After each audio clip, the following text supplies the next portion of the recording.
Ku diberi kuasa,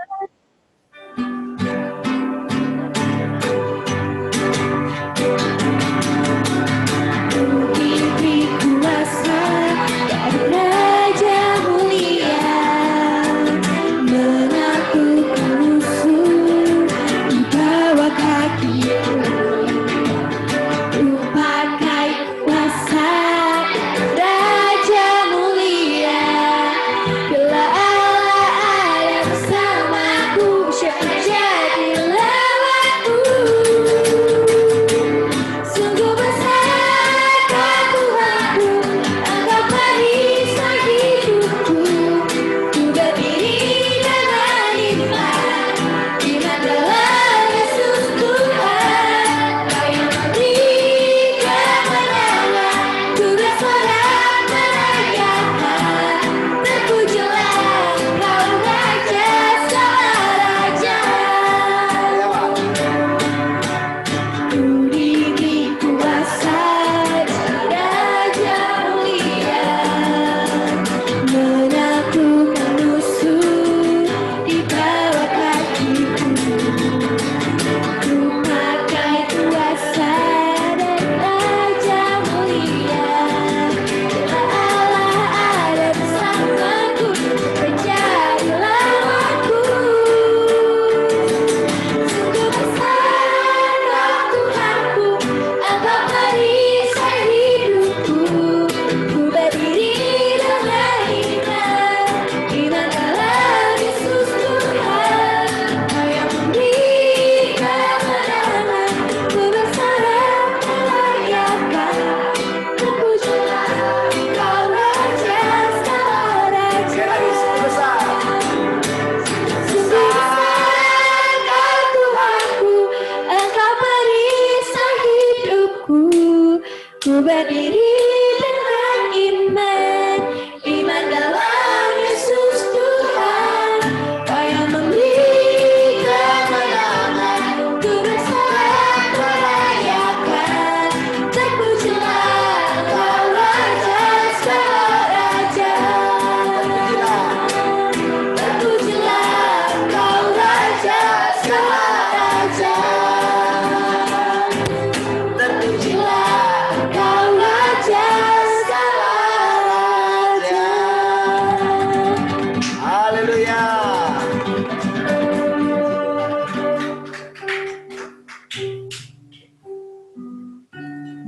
Mari kita siapkan hati kita masuk lebih dalam ke dalam penyembahan.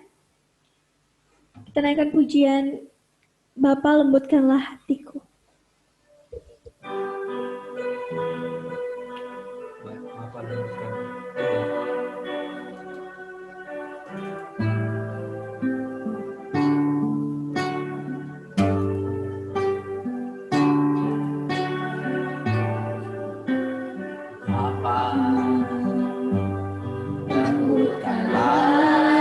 Hatiku Untuk dapat kasih-Mu. Bapa, lembutkanlah diriku untuk layak menjadi saksi. Sekali lagi dari awal. Bapak. Bapa, lembutkanlah hatiku untuk dapat lebih mengasihi-Mu. Bapa, lembutkanlah diriku untuk layak menjadi saksi-Mu.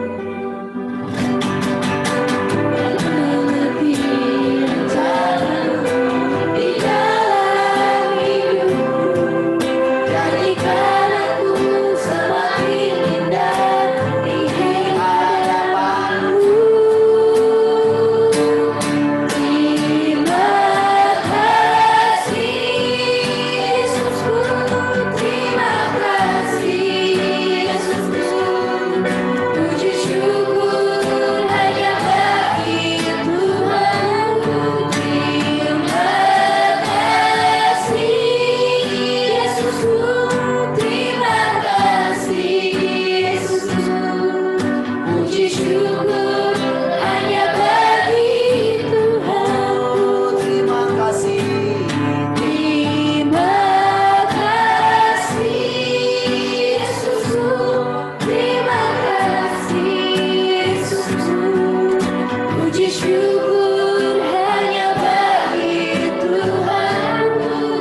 semakin indah di hadapanmu.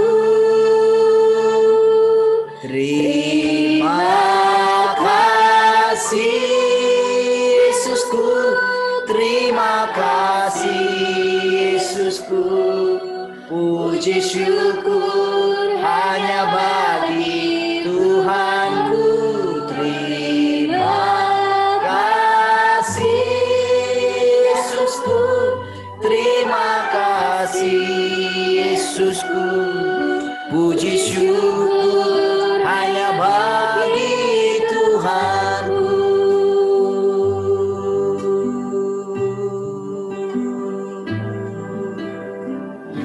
Lembutkanlah hati kami dengan firman-Mu, semakin nyata dalam hidup kami. Kerjakan sesuai dengan kebenaran-Mu.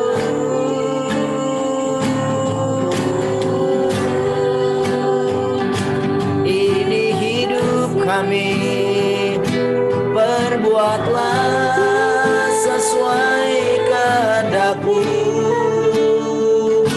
biar Kau semakin dimuliakan.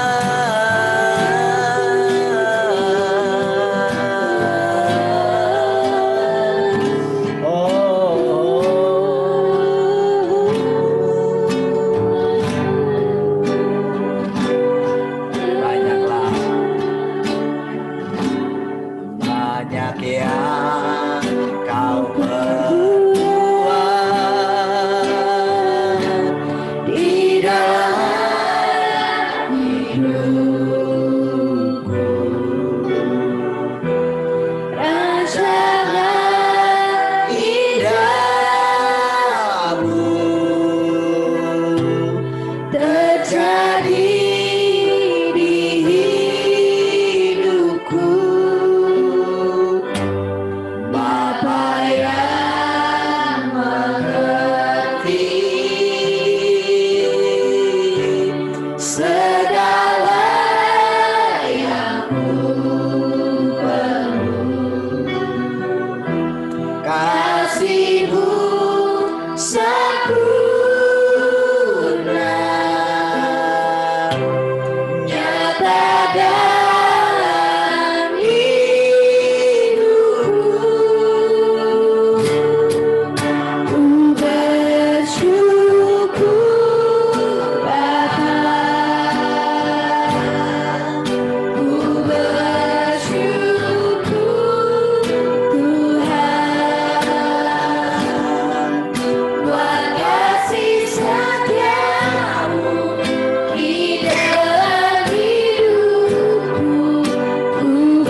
Haleluya.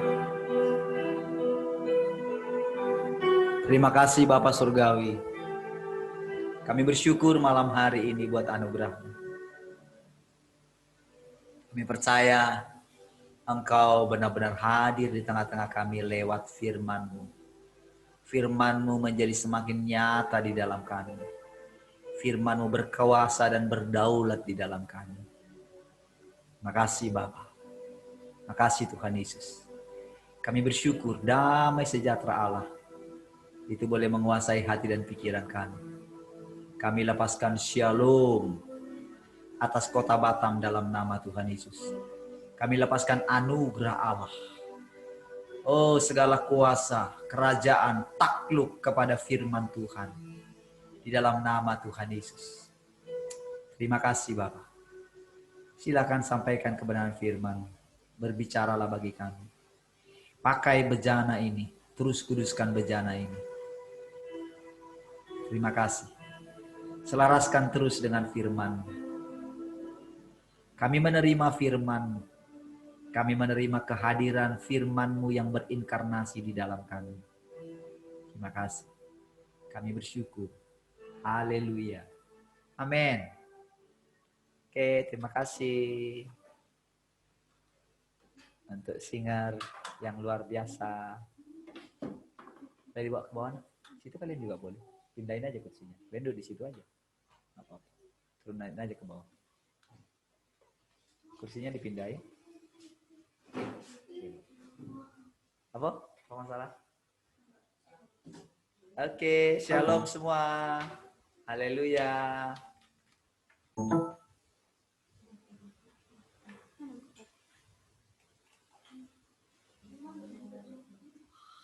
Oke. Ya, puji Tuhan ya. Shalom semua. Yang sudah hadir di Zoom. Di studio ada berapa jadinya channelnya? 4 ya. Di studio ada 4 channel nih. Arti yang di luar ada 9. Salam semua ya, semangat. Yang di radio siapa saja ini? Di radio ada 6, cuman coba saya lihat lagi. Oh, di radio jadi 8 ini. Ya, di radio ada 8 ya. Tolong absen yang di radio ya. Jadi kalaupun hadir di radio, tolong absen ya, supaya kita tahu ya. Siapa saja yang hadir.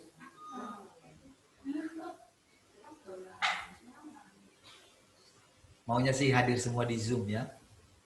Kalau memungkinkan boleh hadir di Zoom ya teman-teman. Boleh hadir di Zoom yang sudah nyaman di radio. Boleh sekali-sekali tampilkan wajahnya supaya dikenal oleh Tuhan loh.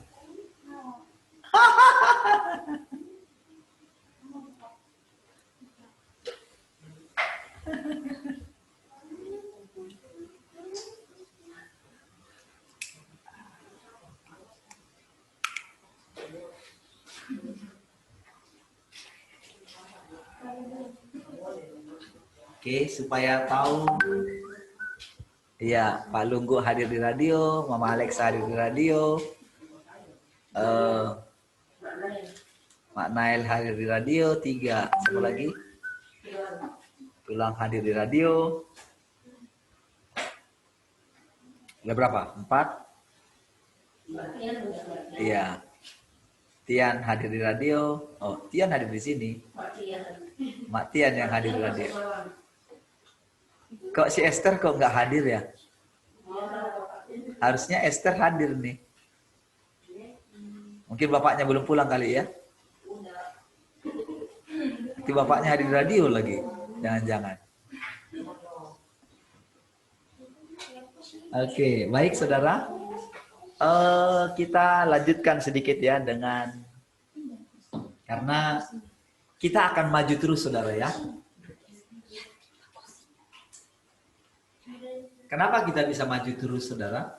Karena memang ini bukan pekerjaan manusia, tapi ini pekerjaannya Tuhan. Maka saudara bisa punya iman maju terus. Karena Ko Awi hadir di radio ya. Oke. Tuhan ya, Ko Awi ya. Nah, saudara, kedatangan Tuhan yang kedua kali itu, tolong tertib ya.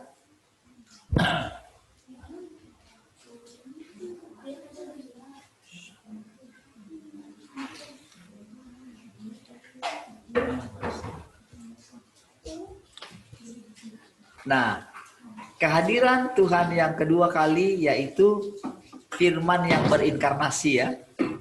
Tetap pertama, kedatangan yang pertama juga firman yang berinkarnasi, tetapi itu hanya sendiri. Hanya sendiri Tuhan Yesus, sehingga boleh dikatakan orang-orang di zamannya gereja mula-mula boleh dikatakan masih samar-samar juga ya. Tidak 100% mengetahui bahwa harusnya mereka sudah melupakan diri mereka. Ya. Jadi di kedatangan yang pertama sampai selesai 2000 tahun Saudara, itu boleh dikatakan para orang kudus sebelum kita itu Saudara, itu sebelum kedatangan Tuhan yang kedua kali. Jadi benar itu ada kedatangan Tuhan yang kedua kali juga dalam segi waktu ya. Walaupun sebetulnya sejak dari awal itu sudah dibicarakan oleh para orang kudus. Ya, yang saya maksudkan di sini adalah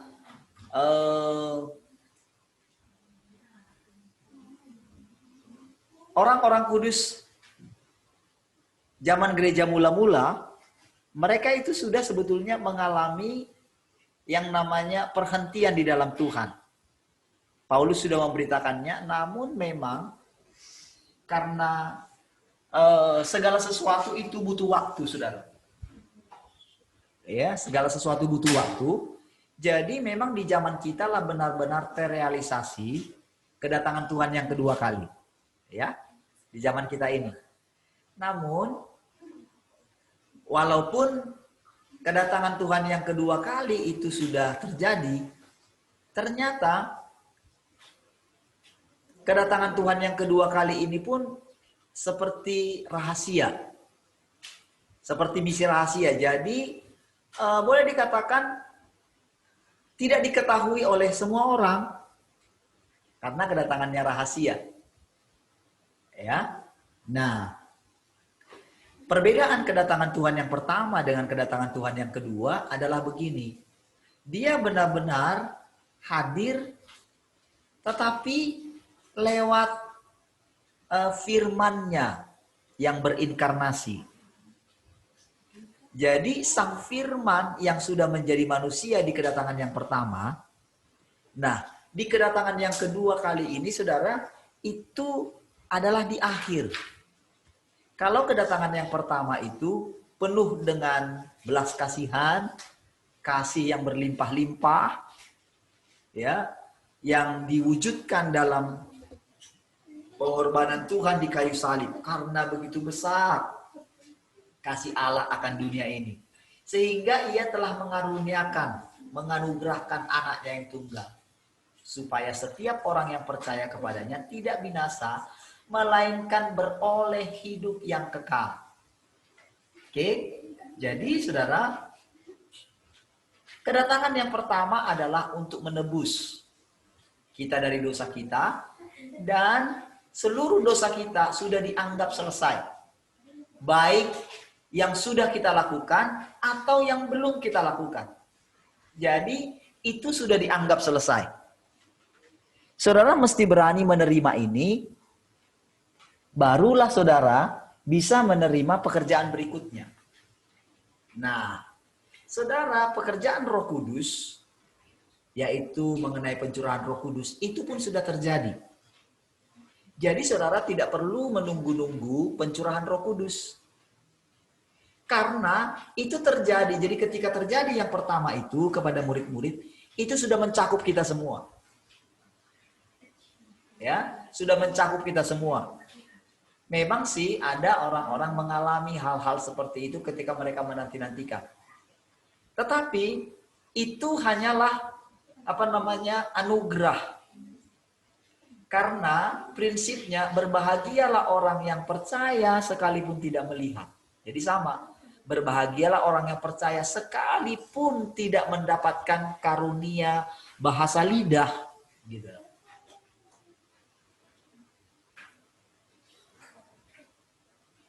Tetapi percaya bahwa Roh Kudus sudah dicurahkan. Jadi pekerjaan Roh Kudus dianggap juga sudah terjadi dan sudah selesai harusnya. Dalam arti roh ya. Dipimpin oleh roh. Ya.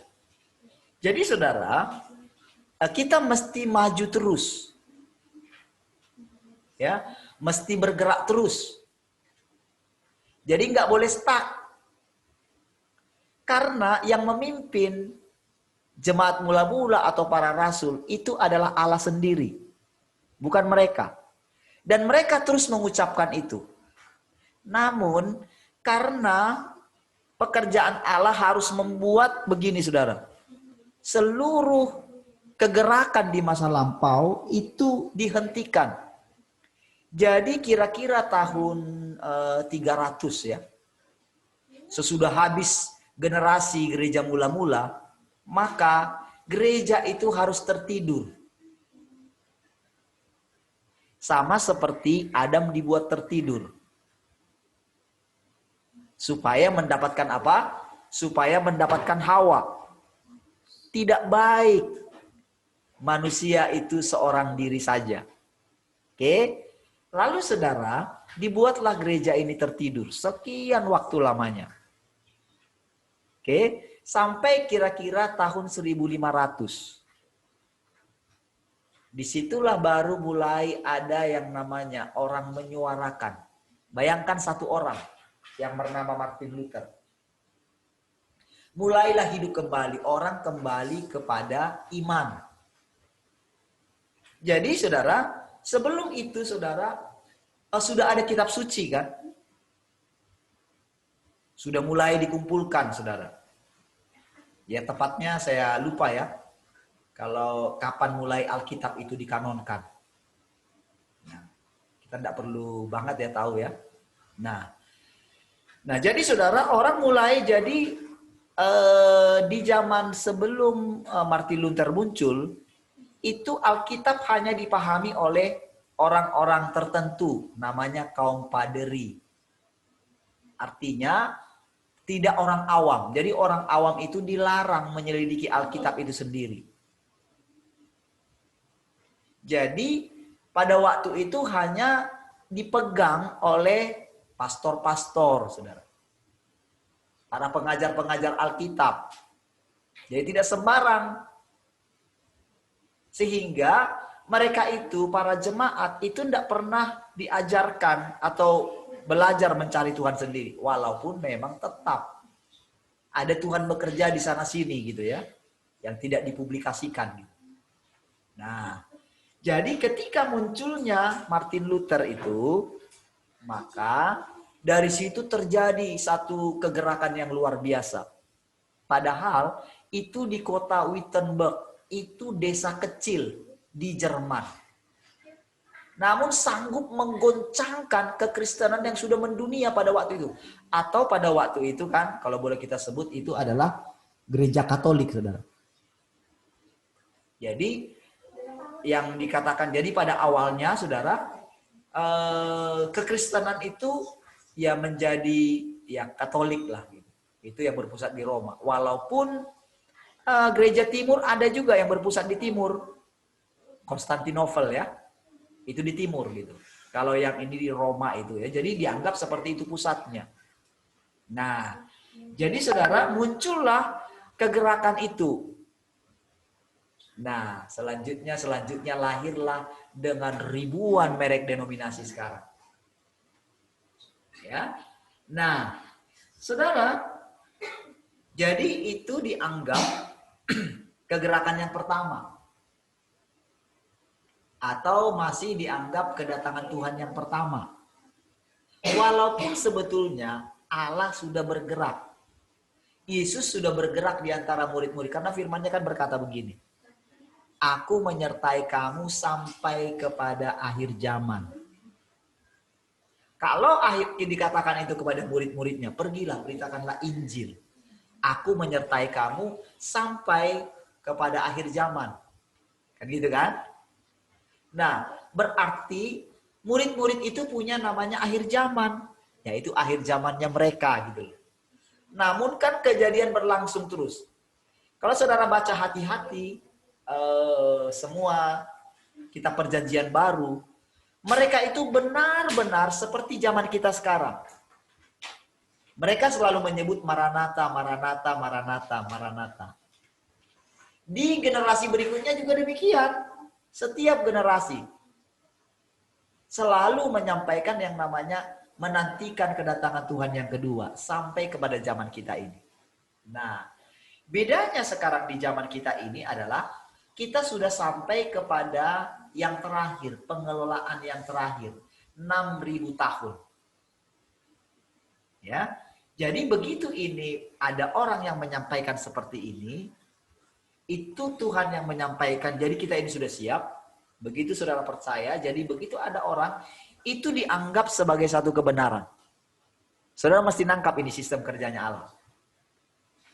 Jadi begitu ada yang memberitakan ini, ada mulut yang dipakai, lalu ada saudara yang menangkap ini, lalu saudara mengaminkan ini, maka itu kerajaan atau waktunya Tuhan terjadi di zaman kita sekarang. Itu sistem kerja Allah. Saudara mesti percaya saja. Karena dibutuhkan percaya saja. Disinilah namanya landasannya Tuhan untuk boleh bekerja. Ada orang-orang yang percaya. Kan katanya kan, barang siapa menerima dia, diberinya kuasa. Kita mesti percaya itu ya, supaya kita boleh lanjut terus. Saudara juga mesti bijaksana. Bijaksana dalam arti begini. Saudara mesti punya waktu khusus untuk mulai berkomunikasi dengan Sang Firman itu. Nah, saya hanya kasih panduan sama saudara bahwa firman itu saudara akan menemukan di dalam diri saudara. Dia itu seperti membuat saudara deg-deg. Karena dia tiba-tiba spontan. Tanpa kita pikirkan. Tetapi kalau saudara haus, saudara lapar, saudara tekun menantikan dia, sampai saudara ketemu pling, ping gitu. Namun selanjutnya akan diminta daripada kita itu kerendahan hati untuk terus mencari dia. Oke? Lapar dan haus. Karena kan berbahagia orang yang lapar dan haus. Oke? Nah, lalu diizinkan juga kita itu mengalami hal-hal penganiayaan. Penganiayaannya itu dalam arti penganiayaan masalah hidup kita dulu. Dites kita, masih khawatir enggak? Masih takut enggak? Digoncang gitu. Untuk melihat sejauh mana firman-Nya ini bekerja di dalam kita. Oke? Nah, kalau saudara lanjut terus, saudara mau dianiaya, ketika dihina orang, ketika hidup menderita, tetap saudara percaya, tetap saudara berdoa dengan tekun. Nah, firman Tuhan makin lama makin masuk ke dalam hati saudara.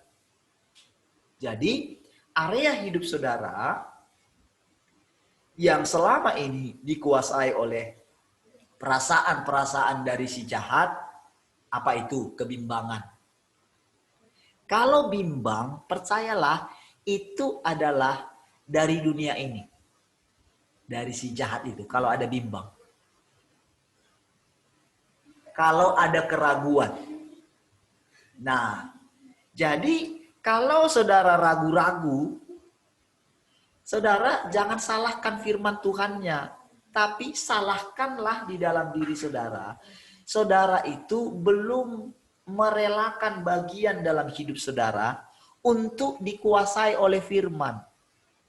Makanya saudara, saya diizinkan mengalami yang namanya mengalahkan yang namanya kekhawatiran. Nah, jadi ketika kita itu mengalami firman, sehingga kita katakan sesuatu yang benar gitu. Ketika kita katakan itu pasti bereaksi. Makanya contohnya ketika saya bilang, untuk segala masalah kebutuhan kita tidak dibutuhkan iman. Hanya dibutuhkan jangan khawatir. Itu saya diajar langsung. Sehingga perkataan itu cukup menggoncangkan ketika saya menyampaikan itu di satu gereja. Langsung saya tidak diundang lagi. Karena menimbulkan kegoncangan. Karena ada ayat yang bilang, segala sesuatu butuh iman. Cuman mereka lupa, saya katakan, jangan habiskan energi imanmu untuk sesuatu yang sudah disediakan. Jadi sejak dari situ saya sudah mengatakan, jangan habiskan, jangan menjadi khawatir karena justru itu masalahnya. Jadi bukan masalah iman kita kurang besar. Masalahnya adalah kita membiarkan khawatir itu menguasai alam pikiran kita. Itulah yang membuat firman-Nya tidak bisa bekerja, kalah gitu loh. Kalah bertempur dengan si jahat yang menaburkan benih kekhawatiran, benih kebingungan, benih keraguan. Oke, saudara mesti lolos dari situ ya. Nah, jadi saudara mesti mulai berlatih dalam hal begini. Apapun yang dikatakan di dalam firman Tuhan, yang di dalam Alkitab gitu ya. Saudara mesti terus pegang teguh, kekeh gitu.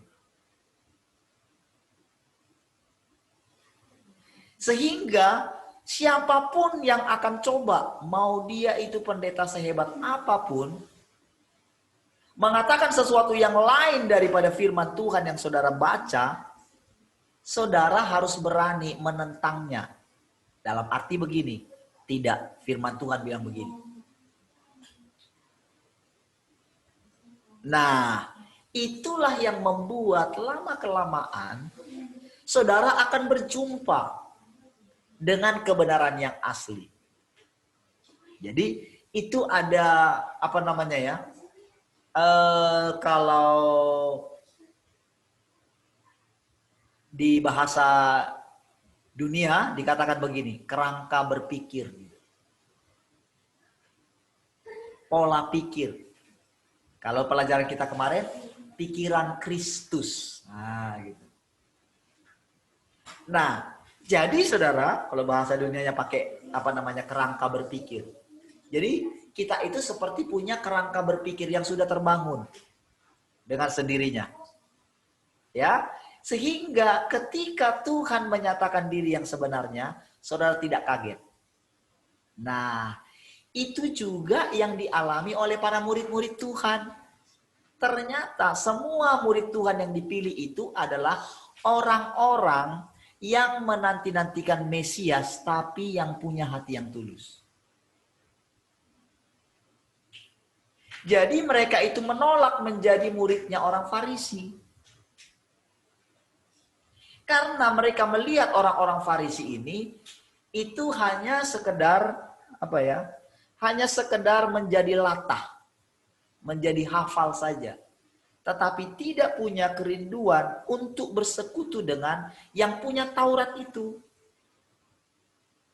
Jadi sebetulnya Paulus juga salah satu yang belajar tentang bagaimana sebetulnya menantikan apa itu yang dikatakan yang ada dalam firman Tuhan, yang ada dalam Taurat.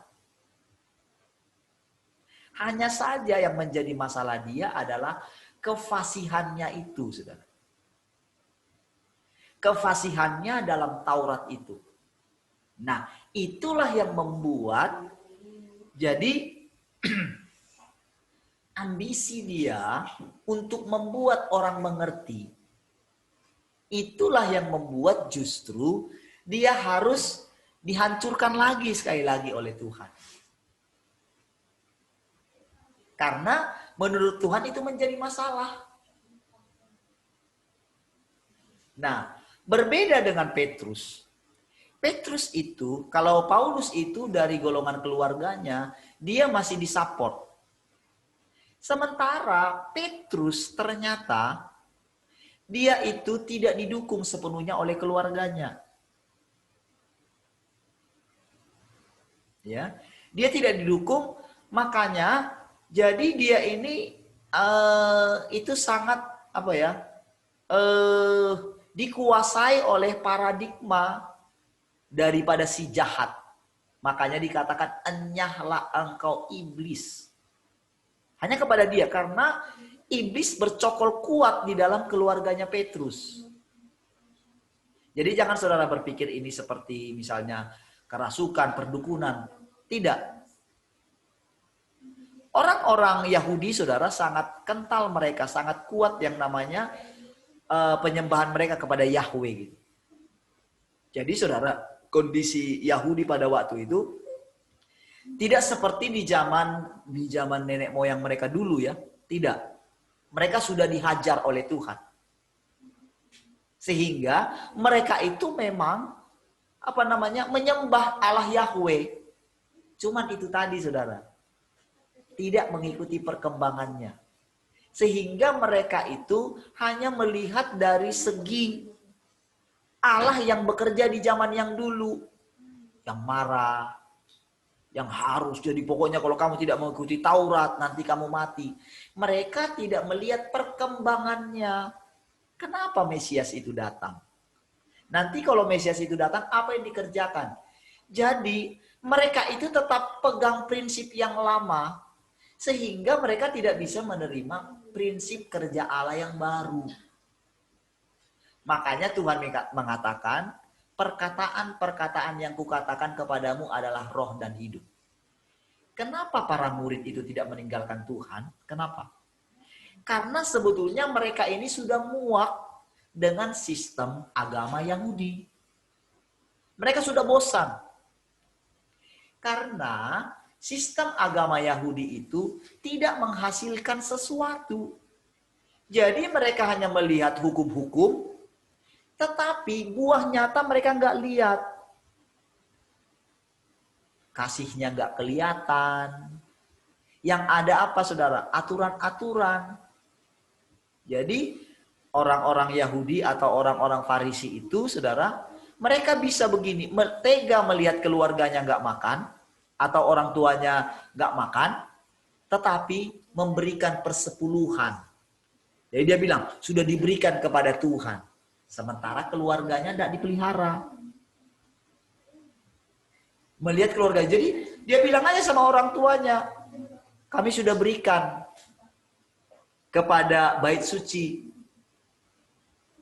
Jadi ketika diberikan ke sana. Ternyata dari bait suci ini tidak menyalurkan. Padahal harusnya saudara. Persepuluhan itu harus dibagikan kepada janda-janda, fakir miskin. Itu sejak semula harus demikian karena ada aturannya di dalam Taurat. Tetapi itu hanya dinikmati. Sehingga orang-orang ini muak. Jadi sebetulnya sama dengan keadaan kita yang sekarang. Jadi orang nyetor ke gereja, tetapi gereja itu tidak menyalurkannya. Dengan dalih ada untuk pembangunan. Segala macam. Padahal mereka itu tarik. Misalnya ada dana diakonia. Harusnya dana diakonia ini tidak boleh diganggu-gugat dong. Harusnya. Karena namanya kan dana diakonia dikumpulkan. Oke? Nah, tetapi ini tidak disalurkan. Dipakai untuk yang lain. Nah, itu jadi masalah. Nah, jadi sebetulnya ada orang-orang, jadi di zaman Taurat pun demikian ya, di zaman sebelum peralihan dari Taurat ke Perjanjian Baru.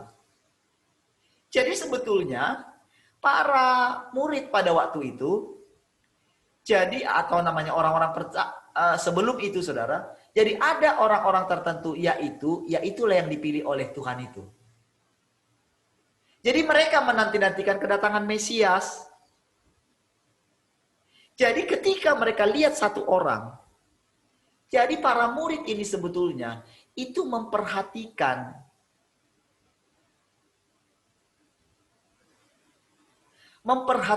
gerak-gerik daripada Tuhan Yesus ini gitu loh.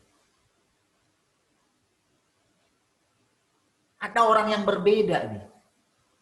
Jadi ketika Tuhan Yesus menyampaikan sesuatu yang berbeda dengan Taurat, itu mereka tidak mau meninggalkan. Nah, sementara Yesus, walaupun dia tahu bahwa itu yang dipilih oleh Allah, namun tetap begini saudara. Dia tidak pernah memaksakan murid-muridnya itu untuk percaya kepada dia. Tidak. Namun saudara, dia melihat, dia menyampaikan firman yang akhirnya menyadarkan mereka. Sehingga mereka berani berkata begini, kepada siapa lagi kami pergi? Karena engkau adalah Mesias, perkataan-perkataanmu adalah perkataan Tuhan. Jadi,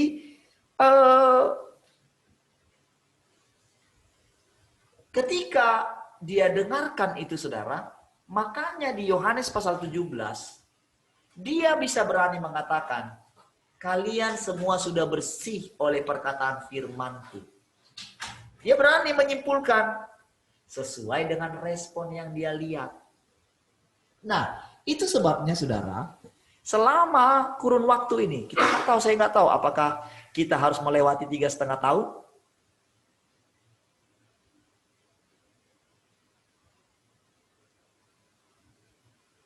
Sampai saudara benar-benar firman Tuhan ini keluar disampaikan kepada saudara.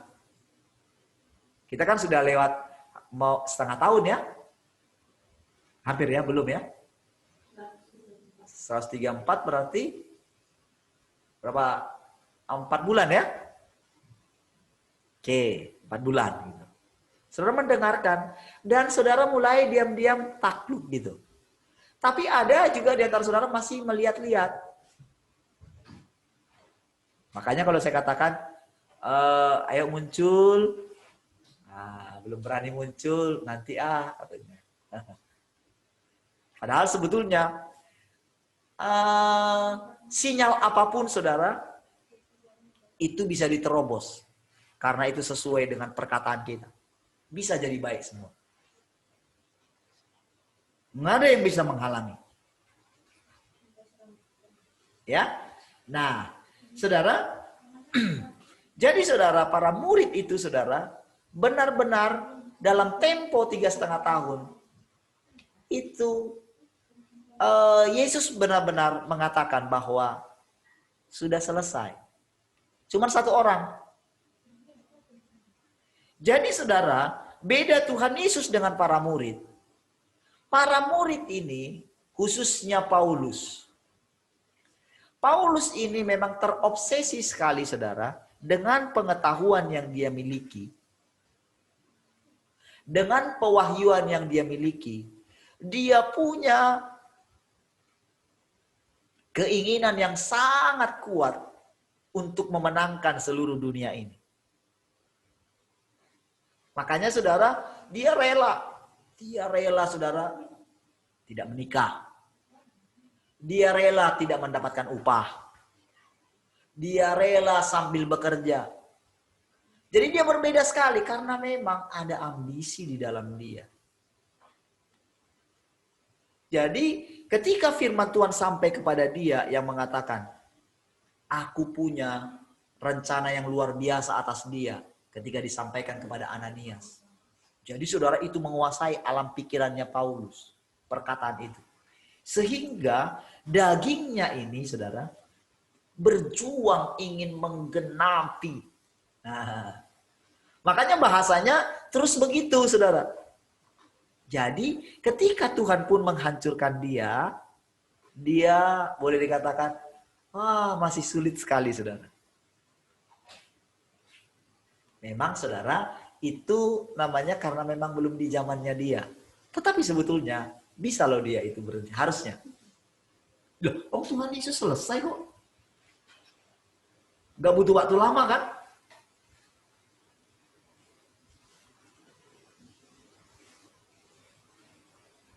Kenapa dia harus ini melewati hutan, melewati binatang? Memang semua ini saudara. Dia benar-benar tidak ada takutnya sama apapun. Sampai-sampai saudara, di 1 Korintus pasal 13 itu kan, yang tentang kasih itu kan. Jadi sebetulnya di dalam dirinya, dia nggak ada takutnya sama sekali sama siapapun. Jadi saudara, surga itu repot kadang-kadang saudara dibuat dia. Dia sudah dapat pesan dari para nabi-nabi yang lain, jangan pergi ke Yerusalem. Ditantang semua saudara. Oh enggak, oh untuk itu aku pergi. Enggak ada takutnya sama sekali saudara. Jadi saudara, dia ini seperti apa ya, seorang pemain sepak bola yang punya keahlian. Dia yakin dengan keahliannya ini, namun dia tidak mengikuti instruksi pelatih. Sementara pelatih yang tahu kekuatan lawan. Karena lawan itu kan, tadi saya kebetulan saudara lihat ini ya, cerita pemain legendaris Pele ya. Jadi saudara, ternyata saudara pada waktu itu saudara, Brasil itu sebelum munculnya Pele itu saudara, itu pernah sudah di puncak Piala Dunia gitu, mereka kalah gitu loh, mereka nangis gitu saat rakyatnya ya. Nah, si Pele ini ayahnya itu pernah jadi bintangnya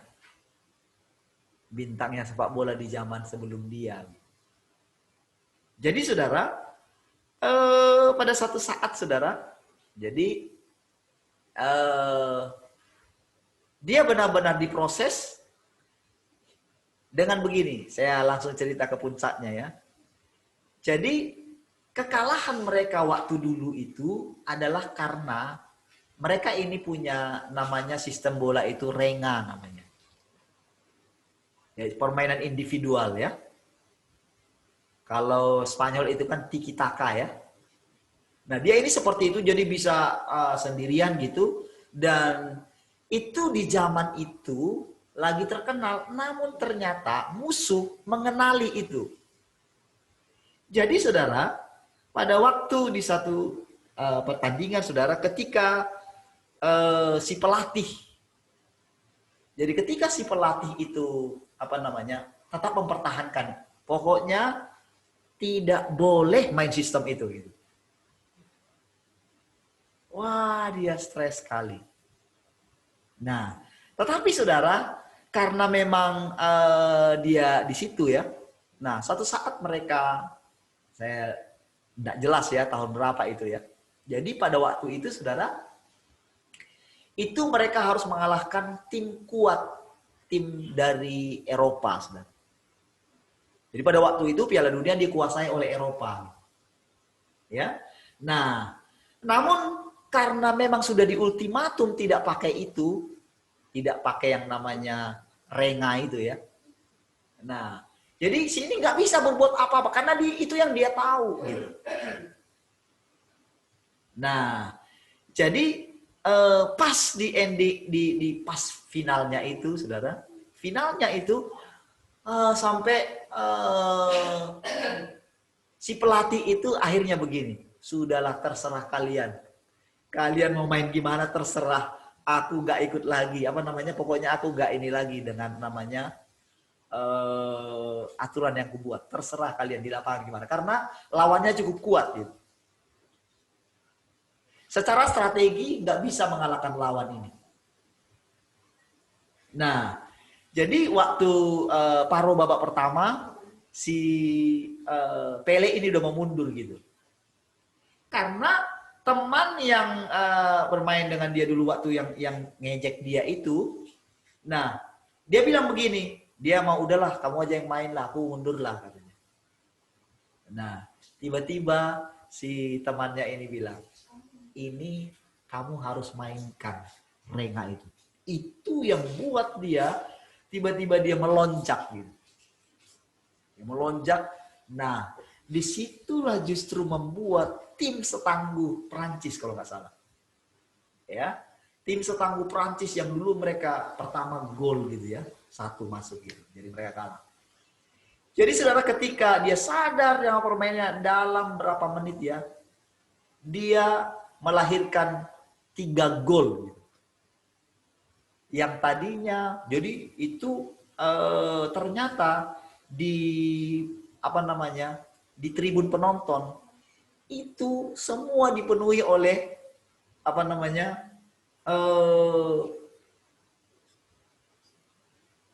penontonnya dari Prancis itu, saudara. Jadi untuk yang orang Brasil itu sangat sedikit sekali gitu, sangat sedikit sekali gitu. Wah.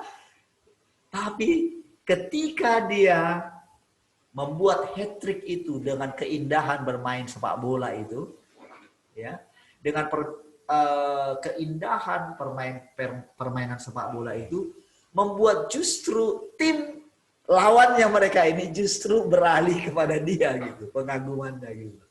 Itulah di zamannya dia. Namun kita tahu berikutnya kekuatan yang kayak gini pun bisa dikalahkan. Nah, inilah yang tidak disadari oleh pemain individual. Itulah yang membuat mereka kalah. Dari segi keahlian memang ahli. Nah, itulah yang tidak disadari oleh Paulus, saudara. Jadi saudara, dia sangat yakin sekali dengan kemahakuasaannya Tuhan. Namun dia lupa dengan yang namanya strateginya Allah. Harus Allah. Jadi itulah yang membuat mereka itu harus dengan rela hati dihentikan oleh Tuhan. Tapi saudara, di ending hidupnya mereka, Paulus, dia menemukan sehingga keluarlah, aku telah menyelesaikan pertandingan dengan baik. Jadi kita tidak boleh sebetulnya sembarangan memakai ayat itu, saudara. Nggak bisa. Itu ayat untuk Paulus. Nggak boleh kita pakai sembarangan. Itu kita latah namanya. Kita nggak mengerti firman Tuhan kalau kita latah bilang seperti itu. Ya, jadi saudara, itu harus kita sendiri yang mengatakan. Kita nggak boleh mengatakan itu kepada orang lain. Itu pengalaman kita pribadi.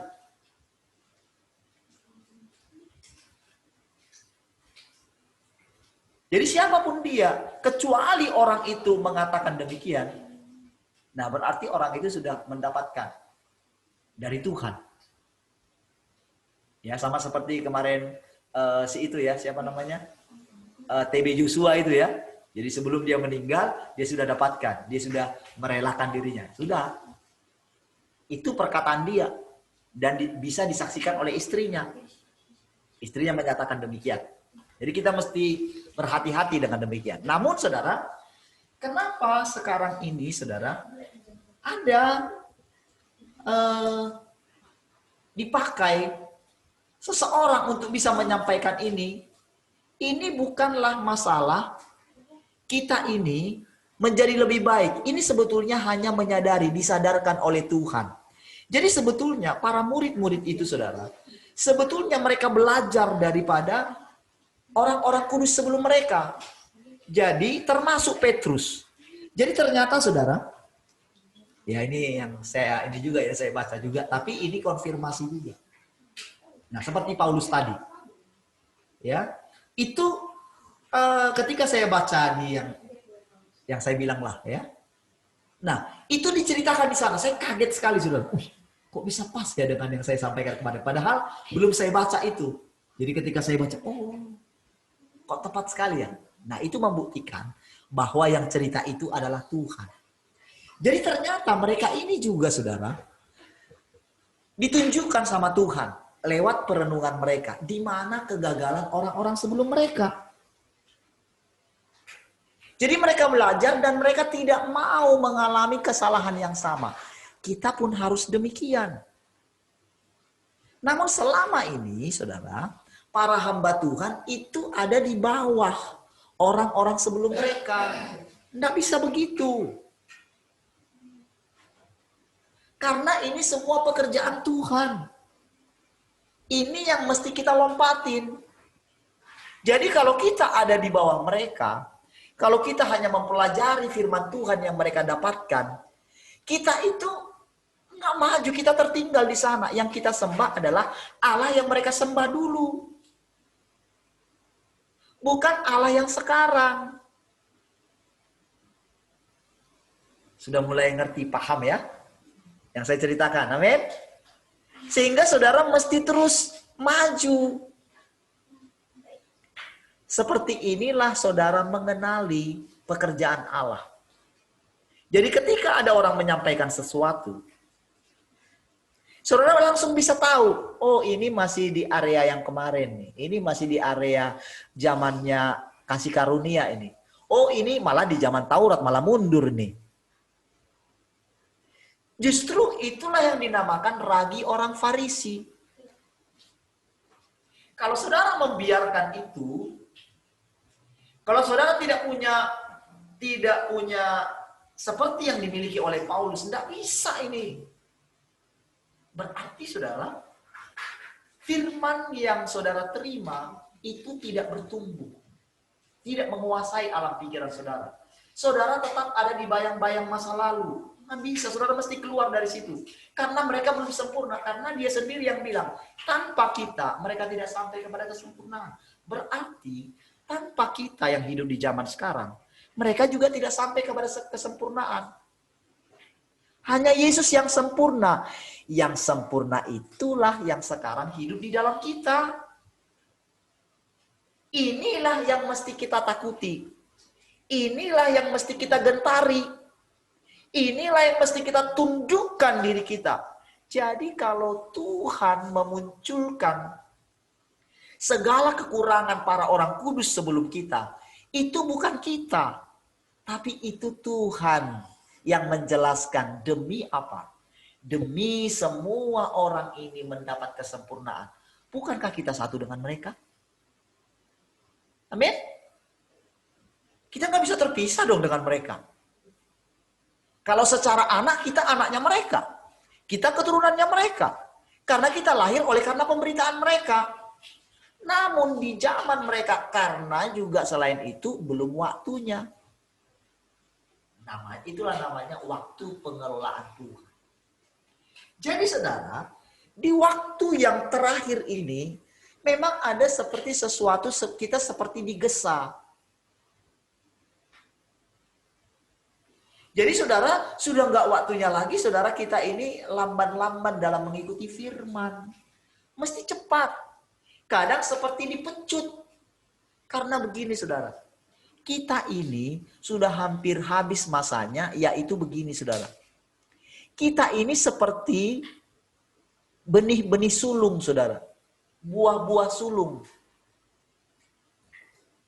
Yang akan, di mana kita ini sebetulnya, jadi ketika kita ini dituai, ya, jadi kita dimasukkan di dalam dia. Jadi sama seperti nanti saudara, sama seperti kan nanti yang akan menerangi semua untuk kehidupan yang selanjutnya. Kan dikatakan kan tidak ada matahari lagi. Jadi yang jadi matahari untuk kota yang kudus ini adalah Allah sendiri. Artinya begini saudara, artinya kita akan menyatu dengan Allah. Lalu kita secara menjadi kota ini saudara, ini yang dipilih ini, kita menjadi matahari bagi ini saudara, sekeliling kita nanti di kehidupan yang baru. Nah, saudara sadarkah panggilan ini setinggi itu?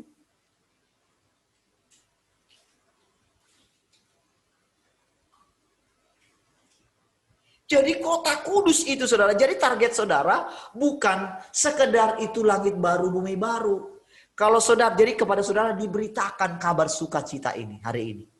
Makanya saya bilang tadi, ayo yang di radio, ayo tampilkan wajahmu.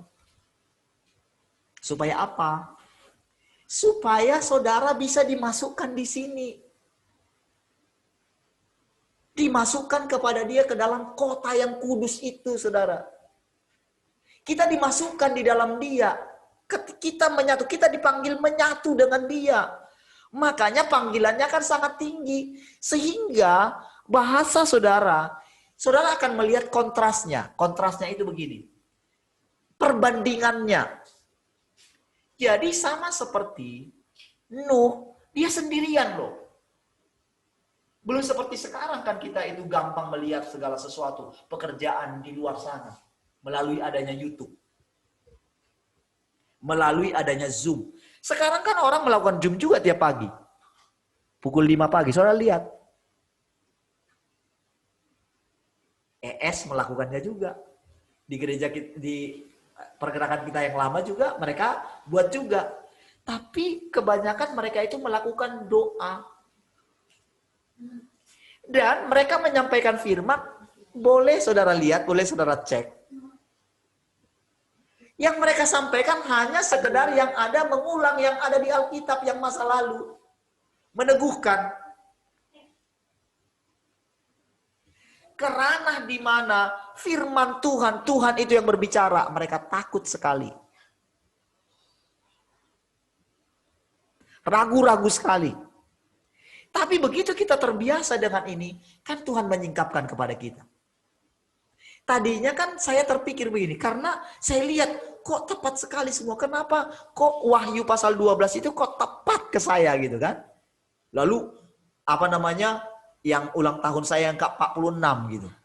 Kenapa? Tadinya terpikir. Tetapi sekarang kan makin lama kan makin nyata. Enggak lagi, enggak lihat manusianya. Karena apa? Kitanya itu sudah ada di tahta. Amin, saudara. Kita ada di tahta. Jadi kita hanya melihat bagaimana tubuh kita yang dipakai oleh dia. Jadi kayak kita ini disimpan di situ. Lihat nih. Nah, kita ini jadi memiliki takut akan Tuhan. Kita mengerti bagaimana firman Tuhan itu berkuasa. Oh, begini ya. Itulah yang membuat kita maju terus. Dan saudara juga mesti melihat ini bekerja di dalam saudara. Jadi pengertian tentang kita ini dibawa ke tahta, naiklah kemari.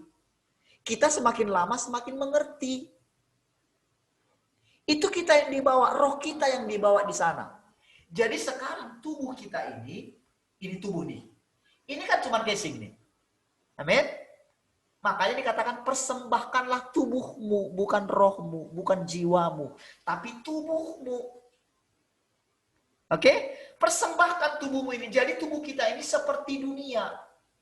Seperti bumi tubuh kita ini. Jadi ketika dia datang ke sini kedua kali, kita mengakuinya, disinilah baru dia bekerja sepenuhnya, melakukan peperangan rohani. Peperangan rohani itu adalah penaklukan atas bumi yang ada di sini. Oke? Yang ada di sini. Sehingga saudara, itu harus ditaklukkan oleh firman-Nya. Nah, di dalam firman-Nya ini ada apa? Ada terang. Di dalam firman-Nya ini ada apa? Ada pencerahan. Oke? Di dalam firman-Nya ini ada apa? Ada hidup. Di dalam firman-Nya ini ada apa? Otoritas. Di dalam firman-Nya ini ada apa? Ada apa namanya? Satu kepastian. Firman itu kan kata-kata. Amin, saudara? Namun firman itu berbeda dengan kata-kata. Kata-kata manusia biasa atau filsafat. Nah, manusia ini membangun yang namanya filsafat. Tetapi itu lahir daripada pohon pengetahuan yang baik dan yang jahat. Tahukah saudara? Dua pohon dalam taman. Sebetulnya itu adalah pohon kehidupan dan pohon pengetahuan yang baik dan yang jahat. Tahukah saudara siapa mereka ini? Yang satu adalah Yesus. Yang kedua adalah si jahat. Waktu si jahat mulai menilai-nilai, mulai meragukan sedikit tentang Allah, disitulah terbentuk sebetulnya. Dari situlah Allah ketika menciptakan manusia. Itulah idenya. Mengapa dikatakan, jangan makan buah itu, nanti kamu mati. Jadi detik mereka makan itu, mereka langsung dikuasai oleh si jahat ini. Mereka berpadu, mereka menjadi berontak kepada Allah. Makanya dikatakan jangan makan. Jadi sekarang ini saudara, kita ini telah memilih Tuhan Yesus, yaitu firman. Jadi kita makan pohon kehidupan. Oke? Jadi ketika kita makan ini, di dalam pohon kehidupan ini ada hikmat. Ada semangat, ada gairah. Oke? Ada pencerahan. Jadi dia lebih kuat.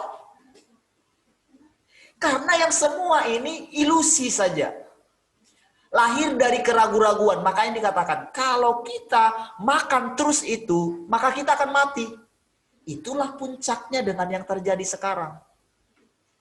Jadi saudara, ketika orang itu tidak benar-benar bersekutu dengan firman, atau tidak menerima kedatangan Tuhan yang kedua kali, yaitu firman yang absolut. Jadi sekarang ini saudara, yang bekerja di dalam kita bukan firman yang kemarin, yang dulu itu bukan. Tetapi yang sekarang ini sudah sampai di puncaknya. Oke? Di puncaknya yaitu di mana waktunya sudah habis. Jadi era kasih karunia harus berubah kepada yang namanya otoritas. Makanya lihat saudara, terjadi namanya peperangan. Kenapa terjadi kesalahpahaman, peperangan? Itulah sebetulnya indikasi bahwa musuh sudah dikalahkan. Ingat saudara, ketika Beelzebub, ketika Yesus dikatakan itu melakukan kuasa oleh karena Beelzebub katanya. Tuhan Yesus bilang apa? Tidak mungkin kerajaan iblis terpecah-pecah. Kalau aku melakukan yang ini, lalu tidak mungkin. Karena mereka sudah hancur. Nah, dengan adanya nanti perang antara bangsa yang satu dengan bangsa yang lain. Sekarang saudara, mereka sedang berusaha. Oke, perhatikan. Berusaha ingin menyatukan one new world order, ya. Nah, namun perhatikan nih, dengan lahirnya firman ini saudara, munculnya dia, lahirlah namanya pemerintahan kerajaan Allah. Dan lihat, terjadi kekacauan di antara mereka. Akan terjadi lagi, akan perang satu dengan yang lain. Itu sedang menunjukkan keruntuhan daripada si jahat. Lihat terjadi sekarang kekacauan. Mulai dibuat. Itu karena apa saudara? Munculnya saudara. Jadi ketika saudara ini menangkap firman, tahu nggak saudara? Itu terjadi kemenangan yang luar biasa. Jadi saudara pegang firman, tangkap firman, saudara tunduk kepada firman, saudara rela dihakimi. Tidak apa-apa, biarin Tuhan. Nggak apa-apa, karena aku sudah gagal dengan hidupku. Kalau saudara pilih ini, lihat saudara, ini akan menyebar menjadi satu kekuatan saudara. Enggak, apa yang terjadi di luar itu adalah raportnya gereja. Tapi ketika ada satu orang, ketika ada satu kelompok pemenang yang muncul, lihat saudara. Di situ dia lihat dihabisin semua. Haleluya. Saudara bisa bergairah untuk ini. Sudah waktunya saudara kembali kepada firman. Amin. Sudah waktunya saudara kita menjunjung tinggi sang firman itu. Oke, izinkan dia. Saudara, saya mulai perhatikan begini saudara. Saya mulai perhatikan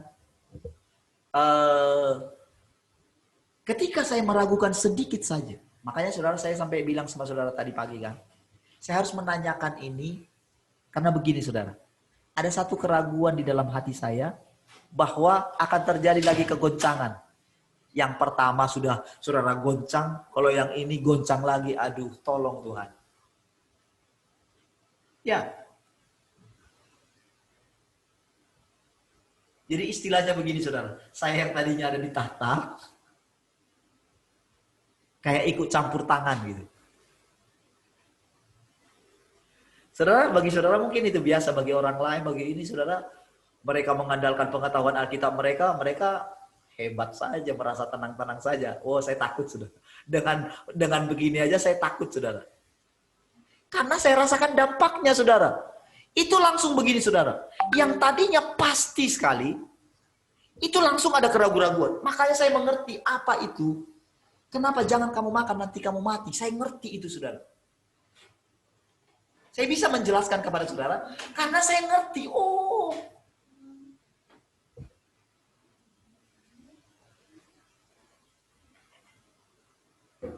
Jadi saudara, saya mulai begini saudara. Saya mulai memperhatikan itu. Lalu saya kembali nih. Tuhan, saya bertobat nih. Ketika saya mulai sadar itu saudara, tiba-tiba saudara dijelasin semua dengan cepat. Muncul saja semua saudara. Oh, ternyata masalahnya di situ ya. Jadi saudara, kita ini mau tidak mau kita mengalami yang namanya peperangan rohani. Tapi peperangan rohani kita itu bukan karena aku ikat ini, aku perkatakan ini, bukan. Bukan itu peperangan rohani.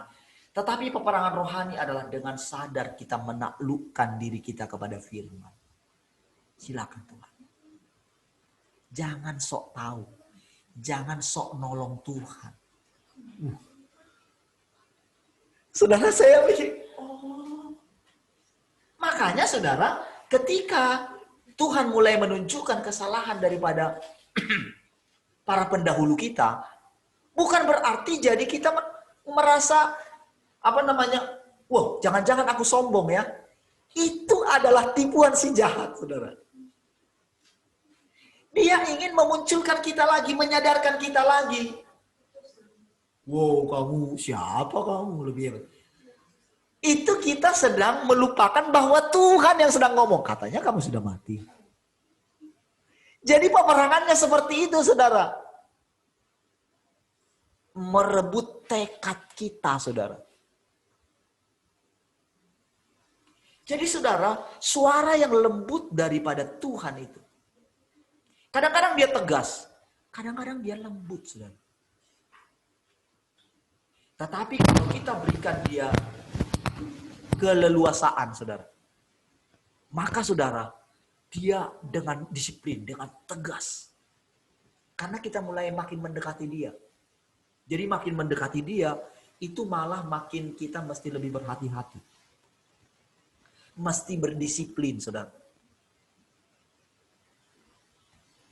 Jangan sampai saudara sudah di puncak pembentukan daripada bejana yang paling indah itu. Ada sedikit yang tersembunyi yang tidak kita ketahui. Ada batu sedikit. Sehingga karena batu yang tertinggal satu ini harus dihancurkan bejana itu dari awal. Saudara. Demi membuang, sekarang kalau sudah keluar satu ini, waduh. Bayangkan misalnya udah jadi nampaknya. Ada sedikit celah, aduh. Nah, saudara mesti berani nih. Jadi saudara, anggaplah sebagai satu kesabaran Tuhan. Ingat ya, seperti saya katakan saudara, Tuhan Yesus saja, walaupun dia yang berdoa untuk para murid, tetap juga dia itu menyerahkan kepada Bapaknya loh. Dia sampai begini. Dia takut gitu sebetulnya. Takutnya gini. Kalau saya bilang takut itu tanda kutip ya. Karena manusia itu boleh dikatakan begini, sampai untuk memenangkan mereka, dia benar-benar sangat sabar sekali. Tapi ternyata Allah sendiri pun kaget juga. Bagaimana di dalam diri seseorang yang paling tulus sekalipun, ternyata ada sedikit saja noda di dalam dia. Wow, itu sangat merusak. Sehingga Tuhan harus berkata, apa kamu tidak mau meninggalkan aku juga? Itu saudara, ketika dia menyampaikan itu, bukan dia sudah tahu bahwa mereka tidak akan meninggalkan dia. Namun saudara, dia sampai begini saudara. Sampai pada satu titik di mana bahwa benar-benar manusia siapapun sudah sangat dirusak oleh si jahat. Membuat mereka tidak bisa lagi melihat ketulusan Allah. Saudara lihat kepada Adam. Bayangkan saudara betapa tulusnya Allah tetap ingin mengunjungi dia. Namun pintunya sudah tertutup saudara. Itu Adam loh yang pertama sekali. Masih satu loh dosanya loh. Sekarang Tuhan Yesus sudah menyelesaikan semua dosa kita. Namun entah kenapa ada satu keraguan di dalam setiap orang percaya menghampiri dia. Sehingga semua orang itu hanya mengandalkan Alkitab dalam berkhotbah. Tidak pernah berani mengizinkan sang firman itu yang berkhotbah. Karena mereka takut sesat. Ketakutan ini namanya pengecut. Emang kita bisa rubah diri kita sendiri? Mana bisa? Saya nggak bisa rubah, saudara. Kefasihan saya dalam menjelaskan sesuatu kepada saudara bisa menjadi bumerang bagi saudara. Jadi saudara, ketika saya menjelaskan ini saudara, kadang-kadang bercampur saudara. Bercampur dengan apa? Masih dia pakai saya ini. Untuk menjelaskan kepada saudara. Tapi nilainya bisa berkurang. Yang Allah inginkan adalah saudara sendiri mengalami firman itu. Jadi saudara percaya kepada Tuhan bukan karena parlin ini. Tapi karena roh firman itu ada di dalam saudara. Sang firman itu benar-benar berbicara kepada saudara. Dan benar-benar melepaskan saudara.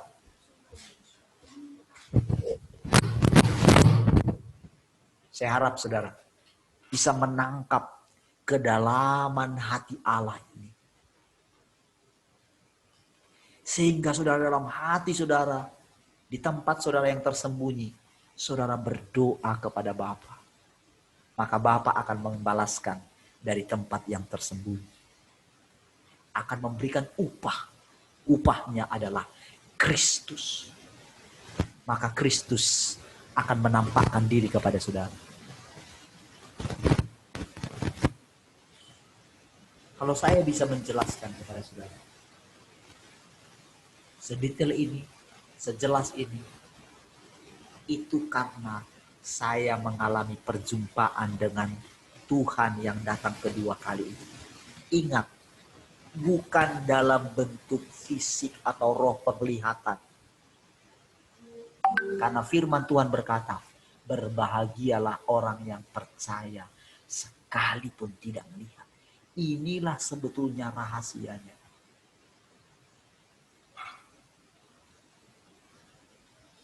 Jadi saudara, bukan lebih berbahagia Yohanes yang dibawa ke Pulau Patmos. Lebih berbahagia kita yang benar-benar Yesus, firman yang berinkarnasi itu, yang menjadi Yesus, yang pernah menjadi manusia 2000 tahun yang lalu. Rohnya itu, Yesus itu sendiri berinkarnasi di dalam kita. Itu dia. Kita mengalami penampakan ini, saudara. Dan saudara akan dipakai menjadi terangnya bagi orang di luar sana. Perkataan saudara benar-benar seperti perkataan Tuhan yang dinanti-nantikan oleh semua orang. Sehingga dia dengan segala kebebasannya bisa berbicara kepada semua orang. Dan tanpa sadar melalui mulut saudara, penghakiman Tuhan akan dinyatakan. Melalui tubuh kita. Si jahat itu diinjak-injak, saudara. Tahu maksudnya diinjak-injak itu, saudara? Itu jadi tumpuan kaki kita. Dia nggak bisa. Itulah puncak kemenangan. Ini bukan masalah begini, saudara. Ini bukan masalah kuasa. Ini masalah kita ditaklukkan seluruhnya kepada kehendak Allah. Itulah yang membuat si iblis itu diinjak-injak, dipermalukan. Kemenangannya Tuhan adalah kemenangan perebutan atas kita. Dari sinilah mulai satu kehidupan yang baru. Langit baru dan bumi yang baru. Di sana kita melihat perbedaan yang sangat kontras sekali. Inilah kehendak Allah yang sempurna. Ini perjalanan yang panjang sekali. Tapi lihat di masa kita ini. Jadi kita segera akan melewati 1000 tahun. Jadi begini, saudara. Orang-orang yang mati sebelum kita. Mereka berpikir, jadi ketika mereka tidak menemukan, tidak bersatu dengan Yesus ketika mereka masih hidup. Itu satu penyiksaan yang luar biasa bagi mereka. Karena mereka sangat malu sekali menghabiskan waktunya dengan dunia ini. Menghabiskan waktunya melayani. Tahukah saudara firman Tuhan bilang begini? Barang siapa yang menjadi hambanya dosa. Barang siapa yang tetap menjadi berdosa, dia menjadi hambanya dosa. Dan hamba tidak selamanya tinggal di rumah.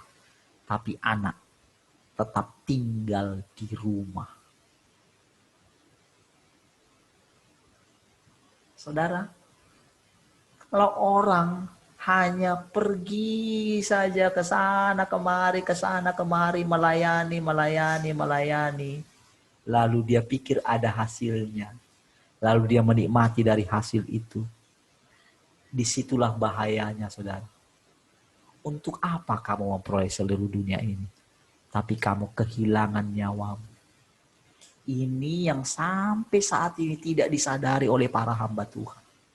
Mereka membangun kerajaan mereka sendiri. Tetapi kepada kita dikatakan bahwa Tuhan meruntuhkan pelayanan kita selama ini. Biarlah kerajaan sorga datang dan ditegakkan atas kita. Semua kita dipimpin oleh Roh Allah. Semua kita dipimpin oleh firman-Nya. Saudara harus punya waktu sendiri. Ketika saudara masih bekerja, mulai saudara buat perencanaan. Ini di waktu yang sangat singkat ini, saudara, buat. Karena akan terjadi pengujian lagi, saudara. Ini belum berhenti, tapi ingat. Kalau saudara percaya sepenuhnya tinggal di dalam Dia dan bertobat setiap hari, maka Dia melindungi saudara. Jangan cari perlindungan. Jangan coba lari kemanapun. Saudara kemanapun bisa dikejar. Perlindungan saudara hanya ada di dalam Tuhan. Jangan berlindung di balik ayat-ayat. Jangan pakai ayat sebagai tameng, saudara. Tuhanlah yang jadi perisai kita. Amin, saudara. Bukan keahlian kita, bukan uang kita, bukan stok kita, bukan. Orang percaya akan hidup oleh imannya. Bukan apa yang sudah kita punya. Haleluya. Coba lihat sekarang, saudara. Saudara perhatikan bagaimana Allah dengan sangat serius. Segera, saudara. Akan ada hal-hal di depan ini, saudara.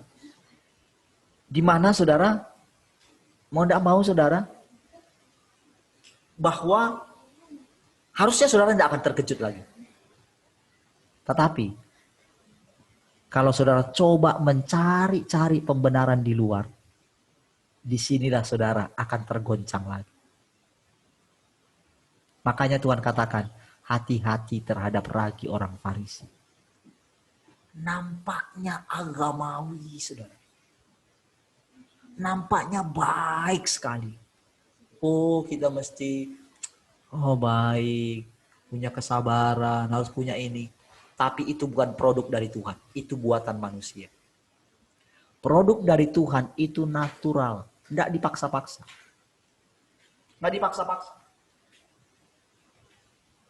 Jangan berusaha menjadi baik sama orang. Itu berarti saudara masih hidup. Bersekutulah dengan firman. Maka segala kemunafikan saudara akan dibongkar. Segala kemunafikan kita itu dibongkar semua, biarin. Jangan takut, saudara. Toh menurut firman Tuhan, semua dosa dan pelanggaran kita sudah diampuni. Bukan berarti kita jadi fasih, saudara. Tetapi kita mengizinkan dia lihat saja dari tahta. Kagumlah kepada pengorbanan Tuhan Yesus. Jangan seperti Ayub. Yang dia pikir dia saleh karena kesalehannya. Semua apapun yang dikerjakan Tuhan bukan karena hasil usaha kita. Itu adalah pekerjaan Tuhan. Itulah yang membuat kita tetap merendahkan diri. Sekalipun dia menyampaikan hal-hal yang luar biasa melalui mulut kita. Ini kita masih sadar nih, saudara. Kita masih lihat sendiri. Kita kan masih terikat dengan tubuh kita ini. Walaupun kita ditahta, roh kita kan yang ditahta.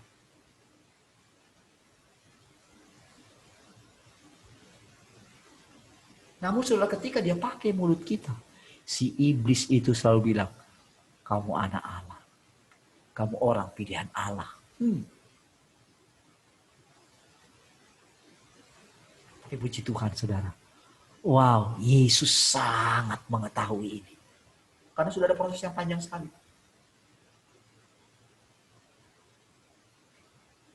Dan puji Tuhan, saudara. Allah mengerjakan, jadi benar-benar dia yang hidup dulu. Itulah yang hidup di dalam saudara. Menggantikan hidupnya kita. Sampai tubuh kita ini tertebus. Sampai bumi ini tertebus, saudara. Ini bagian dari bumi ini, saudara. Tubuh kita ini. Jadi firman-Nya itu menguduskan kita. Mentahirkan kita. Dari segala kekotoran-kekotoran. Dari segala kenajisan-kenajisan. Izinkan dia membongkar. Izinkan dia yang membersihkannya. Bersekutulah dengan dia. Nanti-nantikan dia. Berjaga-jagalah dalam doamu. Katakan kepada dia setiap hari. Saudara akan melihat, saudara. Firman itu sangat nyata sekali. Itulah yang mengubahkan, saudara. Sangat nyata sekali, saudara. Di dalam keluarga, saudara. Dalam rumah tangga, saudara. Itu sangat nyata sekali. Inilah yang akan dilihat oleh orang-orang di luar sana. Bukan saudara. Tapi sang firman itu. Yesus. Yang sudah pernah datang pertama kali. Tapi dia datang kedua kali. Jadi segera menyatu, saudara. Makanya dikatakan, dia turun bersama dengan orang-orang kudusnya. Saudara yang ada di tahta, itu bersama-sama dengan dia. Wow. Lekatkan dirimu terus kepada firman, saudara. Lekatkan terus dirimu. Berhenti menyalahkan, berhenti melihat. Oh, itu si ini, itu si... Enggak. Kenalilah. Tuhan sedang memenuhi segala sesuatu. Amin, saudara. Apapun yang saudara kerjakan. Kerjakan. Di dalam ketenangan tinggal di dalam dia. Jangan izinkan berita-berita apapun mengotori, saudara. Jangan pernah lagi umbar cerita-cerita dari dunia ini, propaganda, jangan umbar lagi. Tapi nyatakanlah kedaulatan Allah. Maka semua mereka akan bungkam. Perhatikan saudara. Akan terjadi lagi satu kekacauan. Kekacauan hanya terjadi di dunia. Lihat kemarin itu, kota Allah itu Mazmur pasal 48 kalau nggak salah. Ada ketenangan. Bangsa-bangsa rusuh. Tapi di dalam kota Allah ada satu ketenangan. Firman Tuhan katakan kepada kita kemarin, kita tidak akan dikeluarkan lagi dari sana. Kita akan menjadi soko guru, menjadi tiang. Saudara, menjadi tiang bisa pergi kemana-mana enggak? Tapi tahu nggak saudara? Segala sesuatu dikerjakan dari sana. Saudara, alam roh itu semakin real. Wow, semakin real sekali. Bahkan sampai tersentuh mereka. Jadi jangan saudara pikir kita kayak melupakan. Enggak begitu saudara. Karena firman Tuhan katakan, jadi kematian Tuhan Yesus diperdamaikan. Apa yang ada di sorga dengan yang ada di bumi. Dipersatukan. Melalui korban salib Tuhan Yesus. Pada kedatangan Tuhan yang kedua kalilah. Semua sekarang dia. Pemerintahan Allah. Wow, itu seperti gunung yang menjulang tinggi. Bangsa-bangsa akan datang ke sana. Jadi bukan datang kepada bentuk secara fisik. Tapi memang iya bisa terjadi seperti itu nantinya. Tetapi yang dimaksud sekarang, jadi ketika kita bersekutu ini saudara, perhatikan. Semua kita diarahkan kepada Tuhan, bukan kepada manusia. Supaya saudara camkan ini baik-baik. Supaya saudara juga tidak ikut menghakimi apa yang terjadi di Cina. Mereka tidak bicarakan manusia. Mereka bicarakan Tuhan Yesus terus. Mereka bicarakan adalah Tuhan Yesus yang pernah datang pertama kali. Cuman hanya dipakai tubuh entah siapa saja. Itu urusan dia. Toh juga ketika dia menampakkan diri dulu, apakah dia pakai wajah yang sama? Tidak kan? Kalau dia pakai wajah yang sama, tentu mereka sudah mengenalnya kok. Kenapa setiap kali dia menampakkan diri? Kenapa dia nggak dikenal? Karena dia pakai wajah yang lain. Haleluya. Itu sedang menubuatkan apa yang sedang terjadi sekarang. Kenapa dikatakan kita berhadapan muka dengan Allah? Karena di dalam kita masing-masing ada Allah. Itulah namanya. Ketika saya memandang saudara, saudara memandang saya. Kita berhadapan muka dengan Tuhan. Haleluya. Itu sebabnya kan. Saya selalu tanya kepada saudara. Apa perkembangannya firman itu dalam saudara? Silakan cerita. Apa yang saudara pahami. Supaya kita ngerti lanjutnya perjalanan ini. Jadi ceritakan saja. Ketakutan saudara, ketidakpercayaan saudara, ceritakan supaya dia tahu. Makanya ketika permasalahannya kan, kenapa ditanya? Kenapa kamu nggak pakaian pesta? Kok dia lolos? Masalahnya bukan masalah karena dia nggak pakaian pesta. Masalahnya adalah dia nggak menjawab. Haleluya. Sudah ngerti sekarang? Lihat. Ini jelas di depan mata mereka. Perhatikan nih, semua digoncang. Ini belum ada apa-apanya. Digoncang lagi. Dengan bermutasi. Mereka akan coba nih. Berbagai macam cara. Bukan berarti saudara jadi miliknya mereka. Bukan. Tapi ini sedang membuat pemisahan. Karena ada proyek berikutnya, pekerjaan berikutnya. Dia tidak menghendaki kematian orang fasik. Tapi ada tahapan sampai ke situ. Jadi sampai semua, kenapa dikatakan dibakar habis? Sampai benar-benar dibakar. Sampai habis. Sampai nggak kedengaran lagi suara mereka. Nggak kedengaran lagi pemberontakan mereka. semua diruntuhkan oleh kebenaran yang ditegakkan. Itulah namanya penaklukan selesai. Disitulah baru iblis menyadarinya. Sehingga gemanya dia tidak ada sama sekali lagi. Itulah artinya dibakar habis.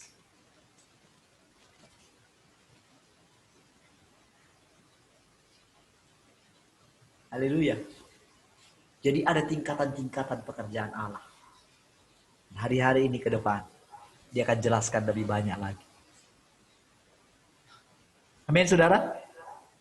Saudara mesti siap untuk itu, amin? Haleluya. Ketika dikatakan, wow, kita beralih dari Alkitab ke firman Tuhan itu sendiri. Jangan kaget ya. Amin. Dia sendiri yang akan menjelaskan. Jangan takut, saudara. Amin. Justru sekarang saudara sedang dipertemukan dengan Allah yang benar. Makanya terjadi banyak goncangan di dalam pikiran saudara. Kalau saudara mulai begini, itu adalah karena saudara masih mempertahankan yang lama. Relakanlah yang lama. Digulung habis. Yang lama harus berlalu. Yang baru segera datang. Kasih Tuhan selalu baru setiap hari. Firman Tuhan selalu baru setiap hari. Haleluya. Ada hal-hal tentang di alam roh mungkin yang dijelaskan seperti yang kemarin-kemarin saudara dengarkan. Percayalah, itu sangat nyata sekali. Baik, sudah di 9:30, mendekati 9:30. Puji Tuhan semua teman-teman. Ini di radio ada berapa nih? Oh, di radio malah turun nih ya. Di radio ada 6. Ya. Baik. Puji Tuhan semua teman-teman. Nanti kalau saudara ada pertanyaan bisa kita lanjutkan besok ya. Ada atau mungkin ada kesaksian pengalaman. Saudara bisa nanti tampilkan di chat ya atau di mana ya. Saudara bisa sampaikan di sana apa yang saudara alami. Supaya kita mengerti bagaimana Tuhan menjelaskan. Baik. Puji Tuhan. Haleluya. Sampai ketemu besok. Amin. Amin. Amin. Puji Tuhan.